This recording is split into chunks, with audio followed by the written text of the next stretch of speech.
So, oh, look at that. Hi.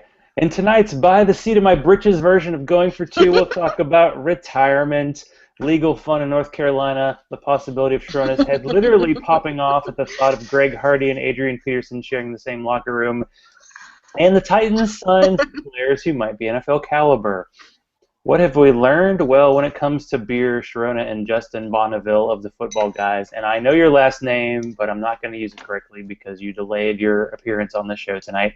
They just can't hold their beer, but they can hold their tequila when it's paired nicely with fried pickles. Sharona, do you think you can get credentials for the Missouri spring games coming up in April? I'll have to work on that. I will definitely have to work on that. I just have to say, first of all, that Zach finally quit dodging me. His phone was charged. I was charged. This time when he was in Nashville, and so it was fun. It was a great time with Zach and Justin and Ashley. And for a sports bar, we had fantastic service, and hey, free tequila shots, baby. Yeah, that was impressive when you made the switch, because we were about 2 beers ahead by the time you showed up, and I'd say you lapped us or caught up or something. So before we get in deep into the NFL topics of the week, I wanted to welcome Nathan Powell of Dynasty League Football. How's it going? In my downstairs man cave, only one of the 3 jerseys I have hanging up on the walls are older than him, so we have that. Nathan was my most recent interviewee, who is nice enough to show up tonight on kind of short notice. So hi, Nathan. Welcome to the show. Yeah, thanks for joining us. Thanks for having me on. It's going to be fun. It is. So should we start just talking about what's happening with kind of NFL? So today, Sharona got in a bit of a Twitter war about Greg Hardy, and I feel like only you can do this justice, arguing legalese. It was a discussion. It was just a discussion. Zach knows this. I want less legal with my sports. And it's not really about Greg Hardy. You get it because nobody understands legal anything. Well, it's not about Greg Hardy. It's about the inaccuracy of the reporting surrounding what happened with Greg Hardy's domestic abuse case. And when I see that, it irks me. And it particularly irks me, and it's not the reporter's fault, because reporters, plural, because I had a discussion with Michael Shoddy, who I really like and admire and greatly respect. They're getting information from, I want to know who they're getting information from. I want to know who's saying this, because what really frustrated me about this is it's basic legal procedure. I'm not the smartest person in the world, trust me. You aren't? I'm not. Oh, we're out. This is pretty simple to me, and so I'm like, I don't get it. So anyway. Well, he was saying that it was some kind of unique legal situation in North Carolina, and I was wondering if just somebody told him that, and that's just what happened, what gets reported. But I don't even know if it's But what do you think? So what's the word? And Nathan, feel free to jump in whenever about this signing by the Cowboys, which was very incentive based, which we weren't surprised about. Yeah, no. The other team that was competing for Hardy was the Bucs, and they're in desperate need of a pass rusher. From an NFL perspective, it wouldn't have been bad to get Hardy, but he got like an $11 million deal for a player that really didn't have much demand outside of Tampa and Dallas. I really don't understand how he got an $11 million deal on a 1-year deal. Yeah, I'd like to know the terms too, and it's very incentive-laden. I think that I saw. I forget how much is guaranteed, like $6 million, something like that. I don't know. $2 million base, but he gets something like $500,000 per game active. So I guess that covers the probably impending suspension, but we're not sure. Yeah. Well, the latest I saw is that they're expecting, of course, who knows, right? That they're expecting a six game suspension. Let's make it clear. It's not that I knew Greg Hardy was going to get a chance. He's too talented a player. He was going to get a chance. The two things that bothered me about this. First of all, the whole just disregard that conviction in that because it was worthless. And that's false. False, Well, wasn't false, false. And I then mean, the he second wasn't thing, convicted, right? I mean, it was no, settled. he was convicted. He was convicted. He was convicted.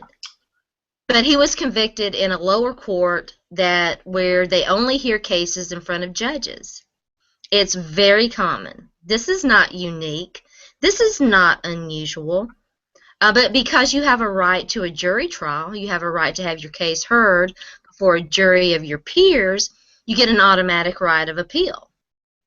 And so as long as you appeal timely within the time period, your case goes up to big court, and you have a full access of options. It's much more expensive. It's much more lengthy. It's much more involved. You're far more likely to need the services of an attorney. Technically, you can handle your own case in small claims court. That's what it's designed for. That's what small court is designed for you to be able to have this option to not have to go out and get an attorney or get one if you want to. So, yeah, it's a conviction, but he appealed within the time period as he is allowed to do. Either side could have done that. But if they don't appeal, it's as legally binding as any other decision by a judge or a jury. So anyway, I'm just wondering. Is your issue with the NFL as a whole allowing guys like Greg Hardy back in the league? No, I'm not done, and I'm not yelling at you, Nathan. I think it's a great question. No. I know you're not yelling at me. I'm just trying to understand, like, what did you want to happen out of this? First of all, I didn't want to see people talking about that verdict as being something to disregard, and that's what was taking place, and that's when I jumped in. It's not a verdict to be disregarded. It's not a verdict that automatically gets vacated. You have to do go through the proper legal channels to make sure that your rights are preserved and that you go, up before the next step in that legal process. And the other thing that irked me was just the outright celebration of this guy who allegedly did some really bad things and is still on the exempt list for doing those allegedly bad things. And you've got people out there, release the Kraken and all of this stuff. And it's just to me, it's just more evidence that the concerns that women have, the things that women go through on a daily basis, on an hourly basis. Every hour, there is a woman who's out there being abused. Those are the numbers. And it just bothers me that we can't, if you want to say, I don't like what Greg Hardy did, but he's deserving of a second chance, I'm not going to argue with you. I'm not going to argue against that at all. I agree with that.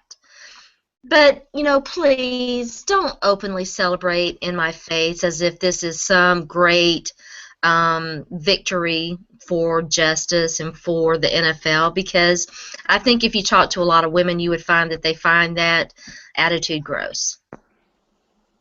Yeah, trying to get fans.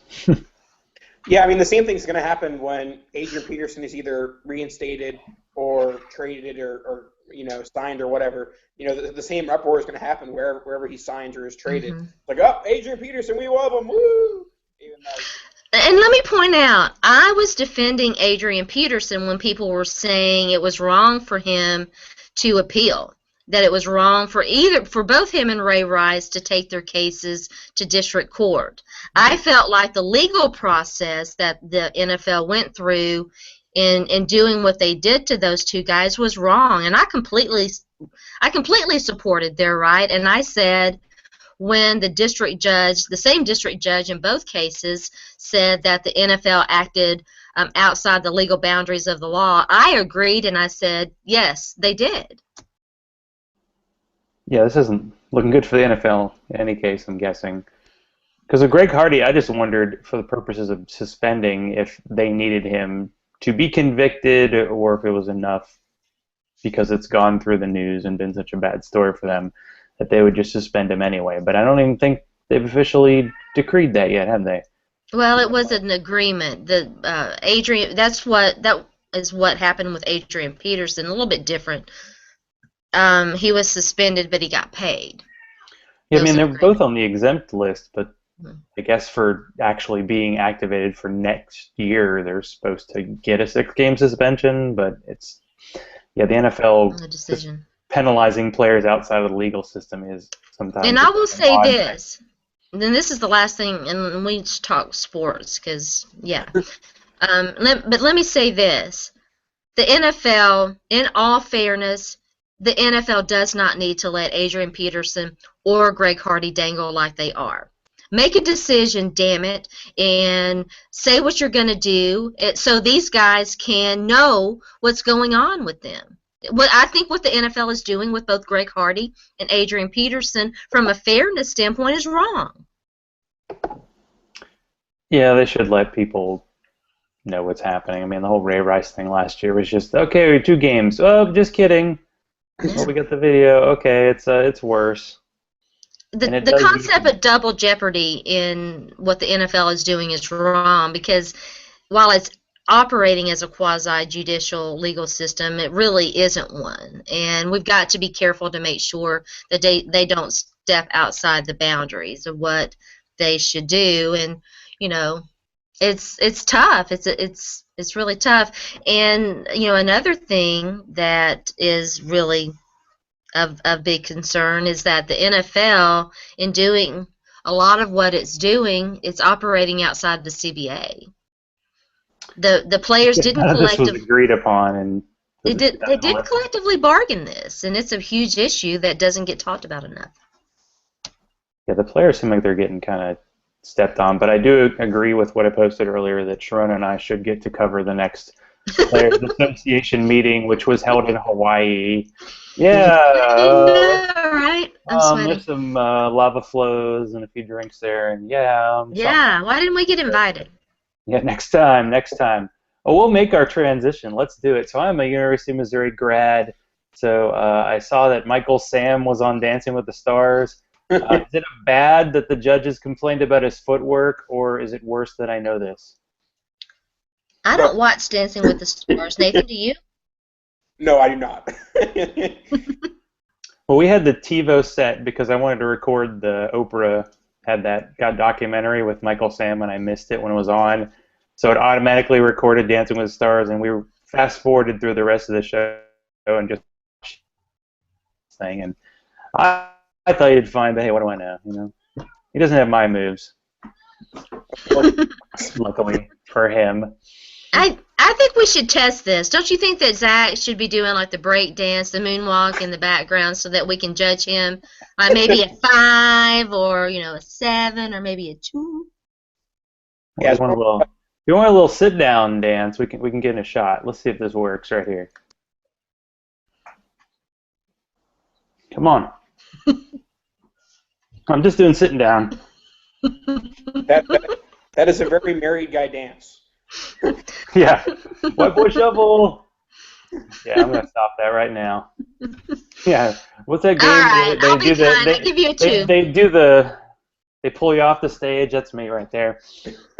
Yeah, we'll try to make the dance party part of the show. You could have at least done this. Oh yeah, that's classic. Sadly, that was the mother-son song, or sadly, at my wedding. So yeah, that was that song from Pulp Fiction.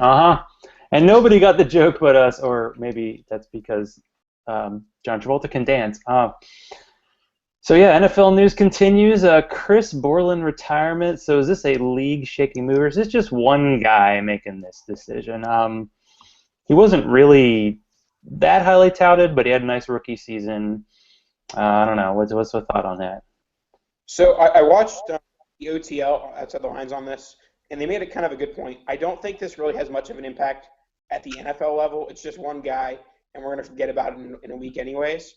But when you have parents that of like 12, 13-year-old players that are seeing this, are like, hey, if this guy's deciding to leave now, should I even be letting my kid play football? I think that while everyone, like the NFL is still going to last. Like it's not like everyone's going to quit playing football because of concussions. But I do think that maybe youth football is hurt a little here with parents being a little scared of the whole concussion stuff. And this is just another brick in the wall of that type of thing. Yeah, I think there's going to be like a different version. Like I know there's some kids soccer leagues where they don't even let them head the ball because of worry about head trauma. So they might have like a flag football, and then maybe by the time you get to be in middle school or high school, they start with tackle. I don't know. I'm sure all the quarterbacks would love flag football. That'd be awesome. They could play till they're like 60. Tom Brady would. Because anytime he gets touched, I just remember the time a Titan player like hit him on the ankle, like as he was falling down, and he got a 15-yard penalty. The Tom Brady foot rule. Was that the game? Was that the game where after the thing he complained? He just kept complaining for like days, calling the Titans dirty and whatever. Well, I think they injured. Was it Rodney Harrison? They had like a. Yes, that was the Rodney Harrison thing. You're exactly right. The thing that got me about that game is the Titans.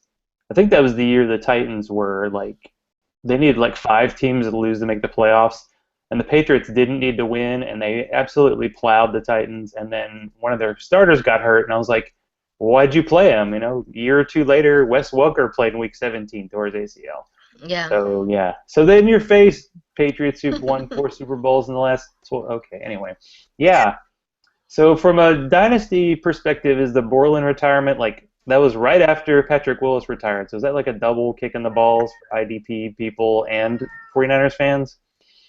Well, for me, I don't mean to interrupt Nate, but just real quick, I had Patrick Willis last year, and listen, the dude, I respect him a lot.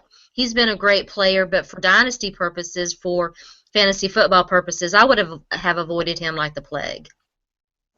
Yeah, I'm not an IDP guy, so I can't really speak much to it. But I do know a lot of people that had him on their teams, and they were like, "Oh yeah, breakout rookie," and then he retires. Yeah, for Borland, I was talking about I was talking about Willis, but yeah, and something Zach said. Well, yeah. My dynasty league is a big Willis fan. He's been trying to unload me for like 2 years. We talk about the head thing, and it's definitely of a concern. But in youth sports, there are other things too. You're seeing more and more pitch counts for these young pitchers playing in your little league, because as sports grows and it tends to churn these young athletes up at a younger age. And you're seeing it in soccer. One of the biggest injury factors for young females, soccer.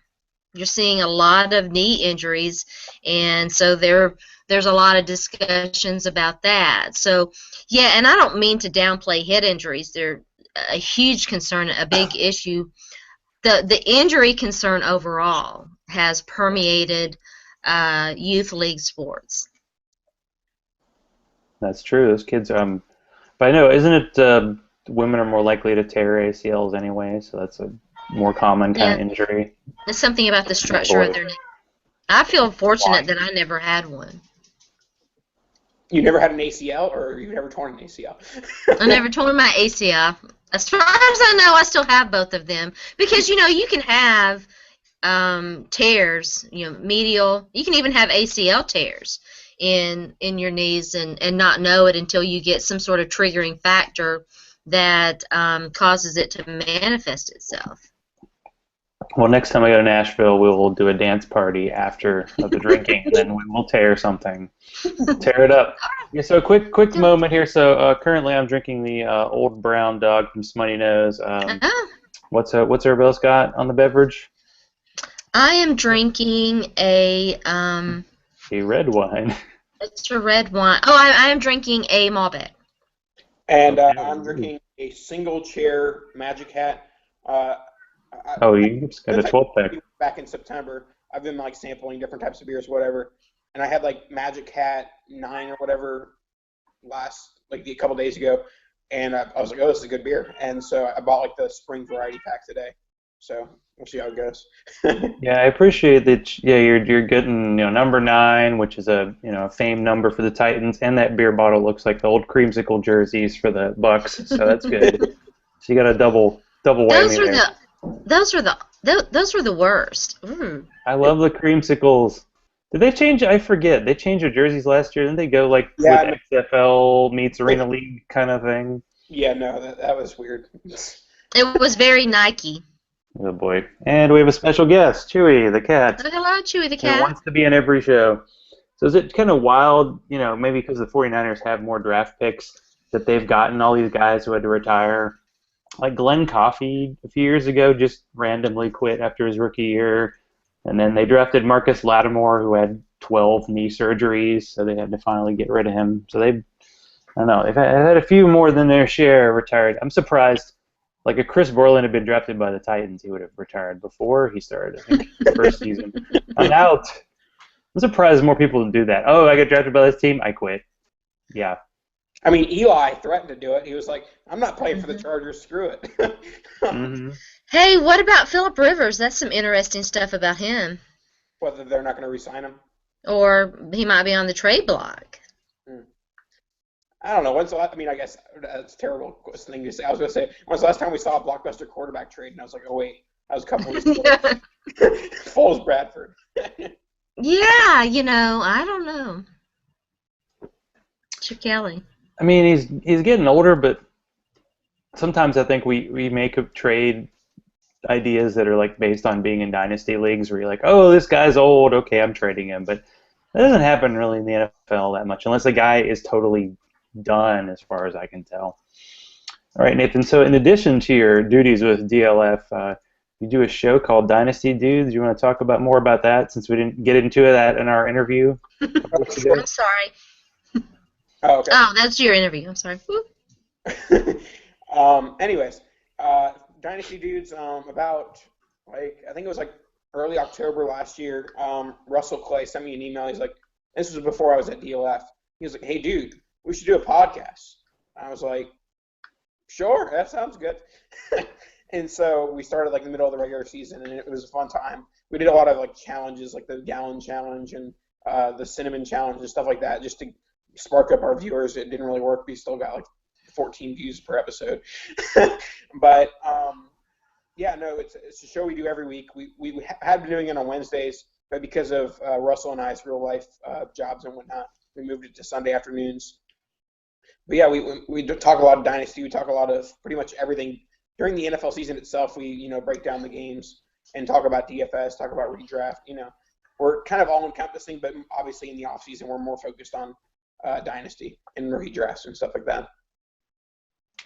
Yeah, I swear it was 2-3 years ago when the season ended. Pretty much every podcast ended, and now everybody's following the football guys' lead, and they're just kind of like, there literally is no off season now. It's not a joke. It's really what happens. So you started out. Is it Fantasy Football Warehouse or Dynasty Football Warehouse? Both. I mean, it's the same. It's essentially the same site. One side's redraft, one side's Dynasty. That's where I got my start out. It was really random. I wasn't really that active on Twitter, and I just saw a tweet, we're looking for writers, and I was like, hey, I want to be a writer, and then I got into it, and I started to gain some followers and whatnot, and talking with people, and eventually I started working with Sportable with Sal, and then Project Roto with Nick Radakanu, and so I pretty much I've spread my fantasy wings of sorts. Working for a variety of guys, and then I started with DLF around about a couple weeks after I started the podcast with Russell. So originally it wasn't anything DLF affiliated, and I guess it really still isn't. But it's two DLF guys talking Dynasty every week. Yeah, it seems like the Dynasty Football Warehouse side is almost like the minor league for Dynasty League football. People start there, and then they're like, oh, let's go to this station. Let's not tell them. DLF has, I don't know, it seems like they have 500 writers. I'm sure that's a slight exaggeration, but there are a lot of people there. At DLF? Yeah. Yeah, I think we're at like 30, 34, something like that. I haven't gotten the latest list from Eric, but so is there any kind of like hazing ritual for joining DLF? The problem is that because I'm one of the younger guys on fantasy Twitter, I just get hazed no matter what. Like, As it should be. Okay. like Ryan McDowell, like he seems like a nice guy, but every once in a while he'll get a little jab in that's just like, man, that hurts deep inside. Yeah, there's something about not letting you forget anything you've ever said, especially if it's negative. For sure. So as a Bucks fan, what's happening with their team? It looks like basically everybody they signed for a lot of money last year they had to cut this year, so they showing us how not to play free agency. Yeah, and they were relatively inactive this year, so that's probably a good thing. Honestly, in the NFL, it comes down to getting your quarterback. When's the last time a team was good without a quarterback? Really never. So if they draft Winston or Mariota, whoever it is, and it's leaning towards Winston, it's like, okay, whether that QB pans out or not, that's the Bucks' future for the next 5 to 6 years. Yeah, the Bucks have had rough times with their quarterbacks. I mean, Do they have a veteran backup? I know that they released Josh McCown. Who's going to be their veteran guy? Glennon. That's scary. They'll pick up a poor vet. Glennon. They will not roll with Jameis Winston and Mike Glennon. I refuse to believe that. Yeah, they might pick up Dan Orlovsky. That would be a good pickup. Well, the Lions already locked him up, man. It's too late. I don't know what you have. I hear Tebow's available, but There's going to be another wave of free agency as teams go through the draft and things, settle down. There'll be, and there's always the possibility of some sort of trade. Yeah, you could talk to Jake Locker out of retirement. There you go. Yeah. Yeah, Kyle Orton, the original Mr. Retirement. Oh, yes. I mean, he'd be an upgrade over Glennon, that's for sure. I'm calling it right now. They'll lure Kyle Orton out of retirement. That's a big call right there. Yeah, it's a sign your team's delaying their rebuilding plans for like 2 years. Oh, let's sign Orton for you. Or, well, I guess the evolutionary version now is Josh McCown, who managed to parlay like 6 good games of the Bears into like $10 million the last 2 years. That's good work. Being a backup is quality. He got like a 3-year deal with the Browns too. I was just like, what? Yeah. What he did in Tampa to deserve that. But there's that. Quarterback with the pulse, yeah. So after last year, well, okay, we'll have to talk about your big crush. So Mike Evans, go ahead. You want to talk drool, gush, all that good stuff about him? That length, but I mean, like last year when everyone was like Sammy Watkins, woo! I just came out with and this was even before the draft, before the Bucks drafted him. I was like, oh, don't forget team big wide receiver, Mike Evans all the way. And obviously when Odell Beckham destroyed the world, team big wide receiver went and hit in a corner. But I have plenty of Mike Evans on my dynasty teams, and I'm happy to have it.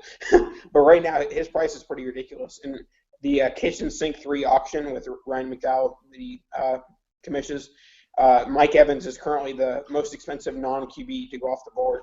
Wow. I was team Mike Evans too, by the way. He's got the advantage of being super young, and he scores a lot of touchdowns, which we like, and maybe he'll catch some more passes not in the end zone. Yeah. Well, he also has the experience, like Odell Beckham Jr., of catching not so well thrown passes. Mm. And he's only a month older than me, so we go out partying occasionally. Well, see, there you go. Okay, so I he just doesn't need to get into another bar fight. Yeah, stay out of that. Be his wingman or something. I don't know. Not that there's anything wrong with that. It's just, everybody's watching, and it's just better not to invite that, scrutiny. I'm just glad Sharona didn't get into a bar fight with any Kentucky fans. Not that you know of. But they were all happy because, they were the only SEC basketball fans who cared because I was in Nashville last weekend. But I'm going with the Shiner birthday beer. This is a chocolate stout. It actually is a beer that kind of tastes like chocolate cake, so I know Sharona doesn't think highly of, manliness when it comes to drinking chocolate beer, I I like think it, it's don't I? awesome I that like you're it in a touch lot. with your feminine side. Oh man, Yeah, no, the street free agent called me out about the Magic Hat. He was like, that's funny. he was like It's the funny you Magic said Hat. that because I'm it not trying to be rude or anything, but normally girls like that beer. my experience with the nine. I've had it before, and usually I'm not a fan of like IPAs, and it was kind of like that, but it was a little sweeter, so I actually liked it. So yeah, I like sweeter beers too. So there you go. I should just start drinking that apple cider they do all the commercials for, and Oh goodness. just Red, give up. But I don't give up. I'm going strong to the beer. So Nathan, what do you think? It's kind of a generic question, but maybe we'll get something going here. What about this 2015 rookie class? Are you excited compared to last year? I mean, maybe it's a positional thing because the receivers were so just awesome last year. It's going to be hard to live up to that for sure. yeah, I mean the thing is that when you're coming off a historic rookie class in 2014, there's two things you ask yourself. Okay, are now the 2014 rookies going to be extremely overvalued, or the 2015 rookies going to be overvalued? Because obviously the chances of the 2015 rookie class being as successful as the 2014 are slim to none. But there's still a lot of very good players like on their own. If you just forgot all about last year and you just look at these players, you have the Todd Gurley and Melvin Gordon, the top two running backs in this class, according to pretty much everybody. And one thing that I learned from last year is that actual draft capital, it's a huge thing. So I mean, I tend to step back a little and don't rank, like I'm not really strong about my opinions until after the NFL draft. Not because I overvalue situation, but more because if somebody is taken in the top 10 of the NFL draft, they're much more likely to be successful than if they're drafted in the third round. And that's just a simple fact. Yeah, that's true. It's a kind of a default to the NFL draft order, unless a guy really falls. But yeah, for the most part, it does kind of go in order of that. So, how come you're definitely on team young player? So, why are you so rough on old guys? I mean, what's the deal? I'm deathly afraid of having an awful team, and I think that if you were to start a dynasty startup with like four running backs in the first 10 rounds, you're playing with fire. And while you might compete this year, 12 months from now, your team might be pretty terrible. You know, if you were to select like Doug Martin in the top 5 rounds a couple years ago, or Trent Richardson, there's a lot of busts there. I mean, there's a lot of busts at both positions, but with running back, they definitely have the shorter shelf life. And then older wide receivers in general, they do have the curve of going down. Like Calvin Johnson, a lot of people were taking him in first overall in startups last year, but for me, that was kind of asking for it because there was a guarantee that his value was going to go down in 12 months from a 28-year-old to a 29-year-old. Whereas a Mike Evans and Odell Beckham, granted, this was before they had played a snap, but they were almost guaranteed to gain value. Yeah, I did like a mock, one of those mocks that Ryan does in like July last year, and I got like 6 rookie receivers in the first 10 rounds, and just 3 months later, all those guys were gone by the end of the third round. I mean, their value just jumped in a way. But when it comes to like dynasty, is there a good time to trade for draft picks or trade them away with like rookie picks because they seem to become super valued and people get a little too crazy about it, the rookie derangement syndrome, like right when the draft's about to happen. Yeah. I mean, there's different situations with different owners and stuff like that. But honestly, it kind of looks at how people are valuing things right now. Like for me and for a lot of people, there's a clear like top 6 in rookie drafts. So guys with the 107 or the 108 or the 109, they may be undervaluing those first a little bit now. So maybe you trade back from like the 104, 103 to the 107, 108 and get a decent haul because they want one of those clear top 6. And in the end, because of the draft position, one of the guys that you liked at 3 could actually last until 7 or 8 because of people adjusting to situations and draft capital.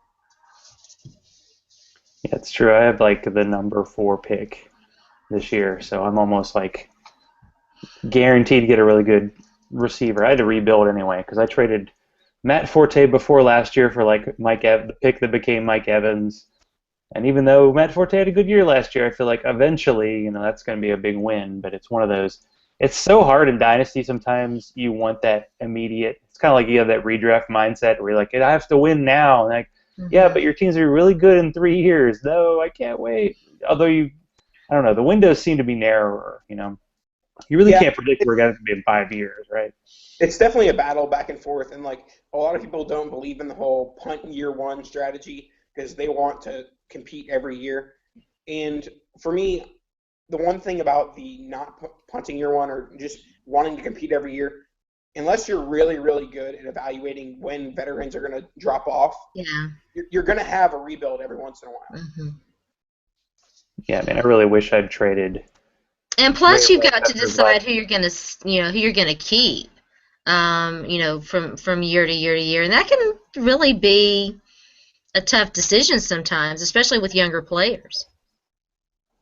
And younger players that you expect to be performing at a certain level, and knowing when to cut your losses and hold on can be as much of a battle as anything else. Oh, for sure. I mean, people still holding on to Trent Richardson, because he's only 24 years old. He turns 25 later this offseason. And it's like, okay, well, he's probably really bad at football, so it's kind of time to move on. But we saw that, Mark Ingram. Let's look at Mark Ingram. You had similar issues there in a lot of ways, not just the school and whatnot. So, people were writing Mark Ingram off as well. I think a lot. I'm still. I've been playing Dynasty like for 4 or 5 years, so I'm still relatively new, I guess. But I think that with Ingram, I think it was more about usage and the Saints just like doing whatever the Saints did on offense. It was working for the Saints. It wasn't working for Mark Ingram Dynasty owners. I'll agree with that. Yeah, it drove me crazy that they traded up to get him. Maybe they knew that the whole bounty gate was going to happen. They were going to lose that pick anyway, but it was like Mark Ingram would come in, have a 4-yard run off the field. Yeah, exactly. Okay, so Sharona, do you agree with Nathan, who has high hopes for Justin Hunter for a third-year breakout this year? Oh, goodness. Oh, well, the UP player, that's a hope personal so. thing. I hope so. No, I don't. No. I had really high hopes for Justin. It all started so well. I didn't know any better, that kind of thing. Well, he was young. I thought, he was young. I thought that Justin Hunter has not been the same since his ACL injury back when he was a sophomore in college.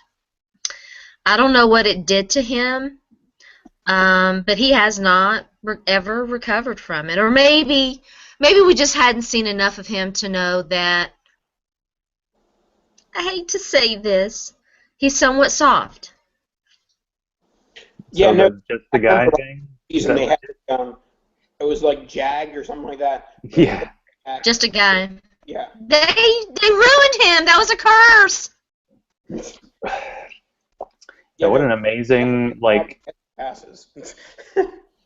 I hope you're right, Nate. I do. Tennessee had Justin Hunter, Cordarrelle Patterson, and Derek Rogers, all three of those guys. Well, not at the same time, but yeah, at the same time. In a very close time period. And, of course, the immortal Tyler Bray, who, oh, goodness. The anti-evolutionary Zach Mettenberger, I guess. If Derek Rogers and Tyler Bray hadn't been such knuckleheads, my goodness, what could have been? Yeah, they could have been part of the DFL. I picked Rogers up in my Dynasty League as just a total flyer because he was signed by the Chiefs. I'm like, they have no receivers, even though they have Jerry Maclin. They still, anyway. All right, Nathan, you mentioned that you're a big fan of terrible sitcoms, so I want to hear some of your favorites. I was actually kind of surprised that someone was talking about how much they liked this show. With Chris D'Elia, Undateable, I think it's called. Mm-hmm. I watched that, and I thought it was terrible. I watch it, but I think it's not a good show. But Yeah, no, I was surprised because I heard people. It was really random that someone was talking about it on Twitter today. I was like, really, people watch that show? But like, I also, I watch. I'm a big reality TV guy, like Survivor and Big Brother. During the summer, I'm watching Big Brother all 3 nights. Yeah. I'm big into that. But I'm trying to think of terrible sitcoms other than that. It's like, wow, you've never lived in a world without like reality TV, huh? It's been kind of a consistent. Yeah, no. I mean, I've pretty much been Survivor, Big Brother ever since I can remember. I see all over my timeline on occasion Better Call Saul, which people seem to love. Has anybody seen that? No, I haven't gotten into that one Yeah, yet. I've watched all of the Breaking Bad, and I think it's because it's attached to it. It's already got this high level. I think it's really the actors who are on there, but I I enjoy couldn't it. It's do still on Breaking there. Bad. It's a Re- dark show. I mean, it's just very, yeah, Real it life is doesn't dark have enough. as much. I want escapism. Give me escapism. Oh yeah, like here's how not fun it would be to be a meth dealer. Yeah, okay, good to know. I kind of guessed, but now I know for sure. So Nathan, what's the deal with FF Erroneous? What's the deal between you guys? You gonna have a cage fight or something? 'Cause I was about to add him to the interview list, but I gotta I gotta hear from you first before, I need him to be vetted. Okay, What's so the deal between you guys? essentially, he's my subtweet bro. Oh. We'll be like, well, first of all, any player that I was high on last year, he made sure that he hated them, and to subtweet anytime. Like Marquise Lee, he was a rookie I was higher on last year, and obviously Marquise Lee didn't live up to the hype that all the other rookies did. So essentially, like when Marquise Lee would have like a 2 catch for 12-yard game, he'd just like tweet, "Oh wow, Marquise Lee's so great, 2 catches for 12 yards," and he was obviously subtweeting me. But yeah, no, I mean, Aaron's a cool guy. He's definitely worth the interview. But we have our fun with the subtweets. And there's a lot that's happened in the free agency time that's really changed your opinion for guys in Dynasty. Actually, this past Sunday, we had John Moore of RotoViz on the Dynasty Dudes, and he said he did a study that essentially like 80% of people who like leave to a different team in free agency end up doing worse the next year. And so that kind of opened my eyes to like looking at all these guys like Macklin and Julius Thomas. It's like, wow, I didn't like Jeremy Macklin before he went to KC. I didn't like him when he went to KC. And now that I hear that players who change teams don't do well, it's like, Jeremy Macklin, the ship has sailed. Yeah, there are times in Dynasty where you definitely know when the window is closed, and I think early last year, if I could have traded Julius Thomas, I would have gotten a pretty good return, and now I'm like, oh. I mean, they signed Mercedes Lewis to a giant contract after he had one good year, and he just never did anything. I hope he's better, but He I don't never know. had a quarterback, though. Yeah, they've had some rough issues there in Jacksonville.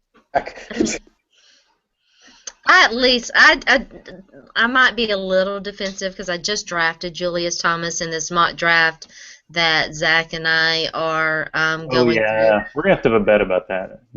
It's an interesting stat, and the two guys cited, I would perhaps cite or caution as maybe being outliers to that, because they're both guys who really actually were able to succeed in years where, well, Julius Thomas was very successful in Peyton's all-world year. But Peyton wasn't all that good last year, and he still was able to put up, kind of okay numbers. And when you talk about Jeremy Macklin and look at what he, did with Mark Sanchez and a, kind of sort of maybe healthy Nick Foles, I like the Jeremy Macklin going to Kansas City, to a guy who's at least, established. To me, Alex Smith gets a lot of undue criticism. He hasn't always been surrounded by the best surrounding cast. He's had a lot of offensive coordinators He's going to a situation where if anybody could be successful, he's going to be successful. A lot of these free agents go to teams that aren't quite that settled at the quarterback position. And in Jacksonville, I think that Blake Bortles has the talent if they can just, keep him healthy and keep him upright in the pocket. Yeah, no, that's the thing is that with Allen Robinson, Marquise Lee, Julius Thomas, and possibly Justin Blackmon, it's a prove it or lose it type of thing. Yeah. Mm-hmm. Bortles. If Bortles can't succeed with those weapons, he's just not a good NFL player. And I'm not a big believer in Marcus Lee, by the way. Well, then I'm not coming on the show anymore. Sorry. I love Allen Robinson. Marquise Lee, truther. Warning. I love me some Allen Robinson. Last year I had Lee over him, but that was clearly a mistake. I think that, and all the metric guys have like Allen Robinson as like a Dez comp, and I'm starting to gravitate toward. But you got to understand, Nate, I come from this mindset that he's a USC guy, correct? Yeah.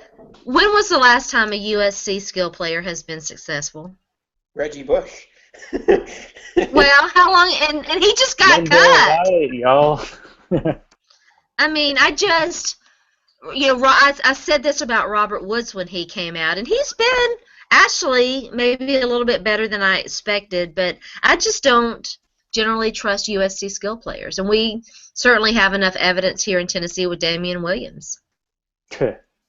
Yeah, no, the Robert Woods thing, I was also a Woods guy, so I guess I love small USC wide receivers.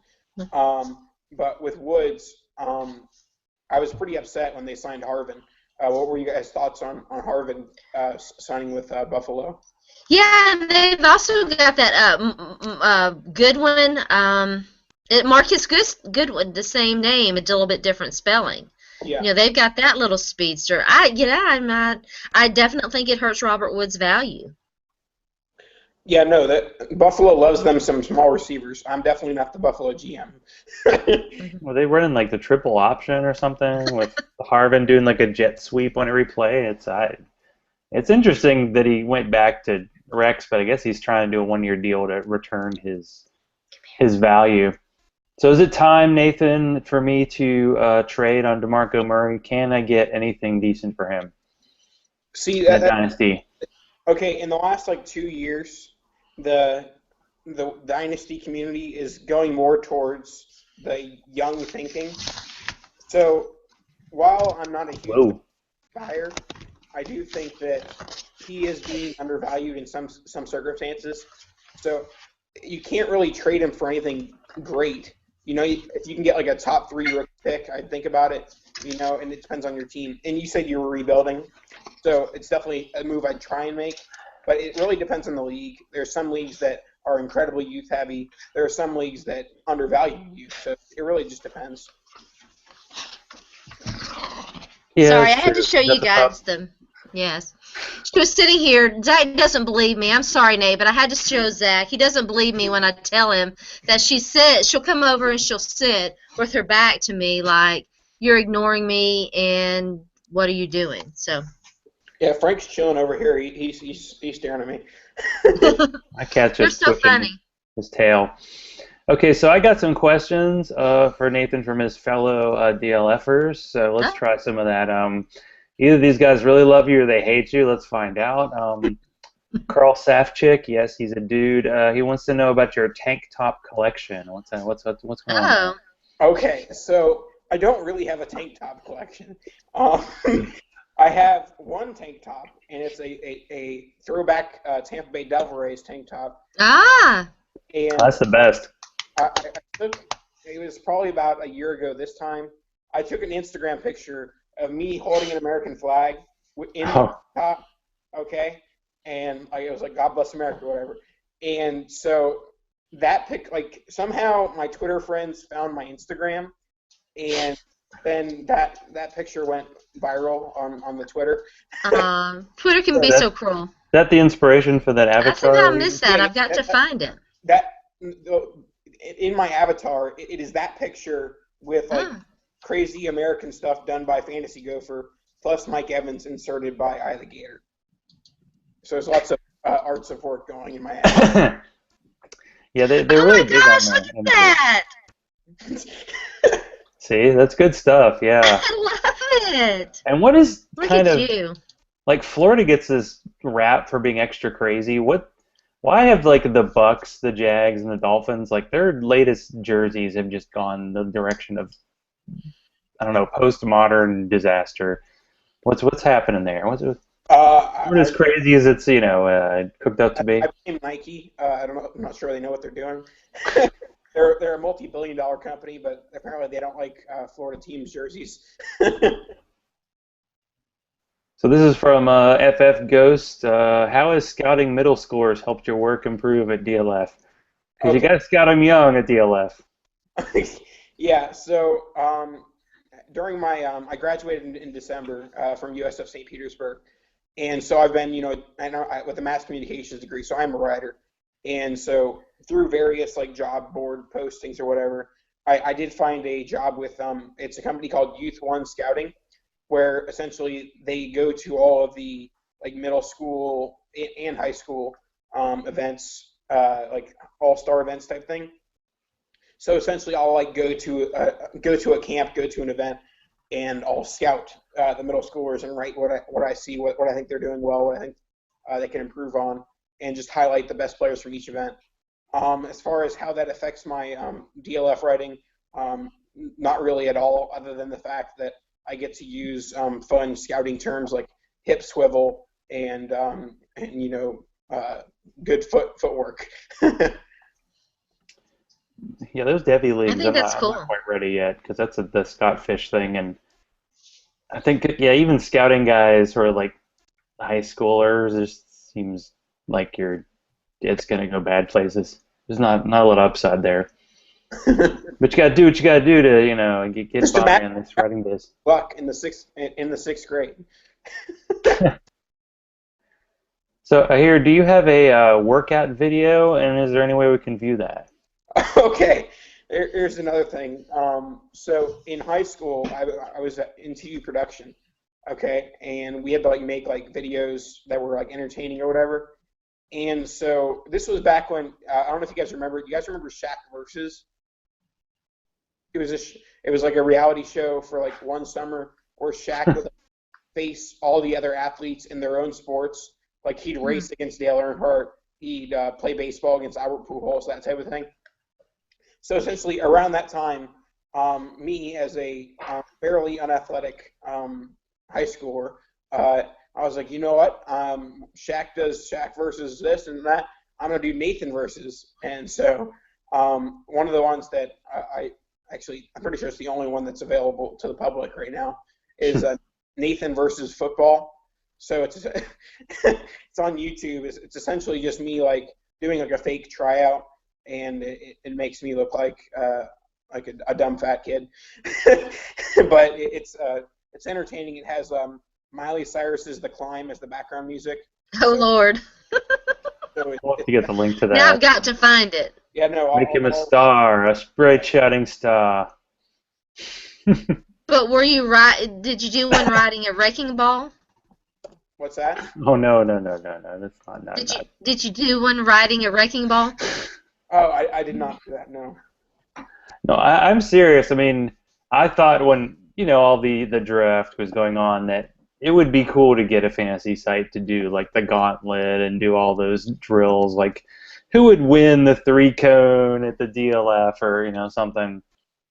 It might have to be a 3-cone involving like a beer at each cone. That would be pretty good. Yeah, no. At last year, Scott Fish had the idea of the stay-at-home combine, where everyone would like send in their measurables. Of like, okay, I'm like 6'1", 230. That was pretty funny. Yeah, I was listed at this height, but my real height, I was on my tiptoes, so I was actually a little bit taller. The weigh-ins are another place that's bad. So before we call tonight, so Nathan, tell us, where do people find you on the Twitters and online and writing and everything? Just tell them where. Well, I'm Nathan Powell, as you've heard, and you can find me on Twitter at npowellff. I write for dynastyleaguefootball.com, and you can occasionally find me at Project Roto writing for DFS, and also supportable if we ever get back and running. So thanks a lot for having me on, guys. Get the team back together. Thanks for joining us. So Sharona, I'll give you the next 45 minutes to talk about all your projects. Oh, wait. So you have a new podcast or YouTube show? I think I lost my invitation in the mail, just saying, but go ahead. I do have a new podcast. It's called Sharona Unfiltered, and we talk about a lot of different stuff, some sports stuff, but we talk about politics and entertainment. And this today, it's on Monday and Wednesday right now. It just actually, we're 2 episodes in. It started on Monday. It's called Sharona Unfiltered, and today we talked about rap, using the N-word in rap and misogyny in rap, and would rap sell if it continued to use the N-word and to use these misogynistic lyrics. And so it's a fun thing. Check that out. And you can't touch this. Sorry. Can't touch this every Friday morning. Game Over with Vashti and Sharona. Obviously, catch me on NFL Female and Pro Player Insiders. And Wednesday night with my buddy Zach. Thanks. See, almost forgot. Anyway, no, I'm kidding. I'm on Zach Law Online. I don't post. Been posting a ton. I need to get another interview going. I posted about our Nashville weekend where we hung out. Did the. We actually only did 2 bars, but I think that was plenty, for us. It was fun. Yeah. I actually picked up my Vanderbilt National Champions baseball T-shirt. Oh yeah. They won a national title in something. David Price. That's one more than Missouri's won in anything that actually is sports related. So yeah, Zach_Law on Twitter, and we will be trying to bring this show every week, bringing on cool guests because we can never get enough NFL. And this is my new sign off. Kiss my grits, America.